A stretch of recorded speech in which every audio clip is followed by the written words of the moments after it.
Welcome everybody to When La Fête Met, and today we are in the beautiful Western Park with gorgeous Sam, aka Goldierocks. Hi Sam. Hello, thank you for having me. Lovely to see you. We're going to be talking with Sam a bit about her career and her profession. How did you get started in the industry? I really got into music journalism and going to local gigs, interviewing the bands, writing about it. And that started really when I was about 16. And it all, a sort of short answer to your question, snowballed from there. If you hadn't fallen into this world and snowballed into this, what would you be doing? Would you be a horse rider? No. Sometimes on heavy days where I'm really tired from touring, I think, God, wouldn't it be just lovely to have like an alpaca farm or something like that by the seaside, just me and my alpacas hanging out. What's your favourite part of the job?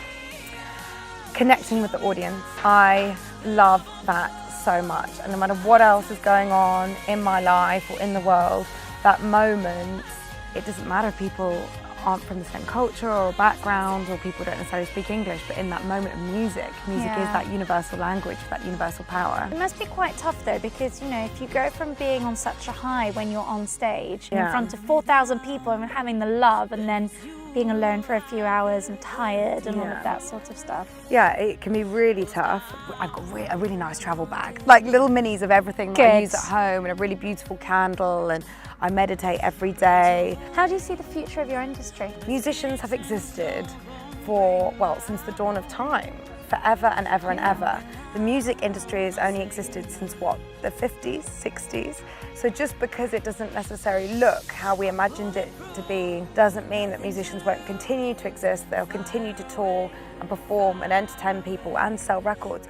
It's just going to look a little bit different. From a performance element, having a real human there, interacting, smiling, talking to people, dancing, that's irreplaceable. It's the change between just having, a couple of people around for drinks in your sitting room and having a proper party. How do you feel as a woman in this male-dominated industry? Let's lay our cards on the table. It is still a really, really challenging and testing place, and I think it is more challenging being a woman than it is being a man. But I think we're getting more of the opportunities and the platforms to actually showcase what we do, and I think women have been really integral in that change and in that evolution, helping each other up. We've just got to keep on going, we've just got to keep on pushing. And I think that's not so much about being a woman working in the music industry, that's also just being a working woman in this day and age. You shoot me down when I We are with the lovely Natasha, the director of Urban Soul Orchestra. What's your favourite part of the job? My favourite part of the job is pretty much nights like tonight, when you sit there and see that there's maybe tonight it's 4,000, but last week was 8,000 people, all going crazy to something that you've created and put a lot of work into, and just get a sense of that euphoria and joy that they experience. And especially with these shows, because they're for a family audience, so you have little kids with their headphones to grandparents, all just loving it and kind of getting away from whatever the woes are in their head and coming here and just having an amazing time out with the family. So tell me a little bit more about Urban Soul Orchestra. How did it come about? What do you guys do? What can you offer? Tell us a bit more about that. Sure. So Urban Soul Orchestra was founded nearly 30 years ago. And at that point in time, it was mainly they were doing strings for recording artists in the music industry. Okay. And that expanded out to doing corporate events and private parties. And then eventually we got into festival work, and we do some education work as well. And where are you positioned during the show? Are you on stage? I'm kind of overseeing everything and backstage, but I also love to get in the audience and feel what it's like.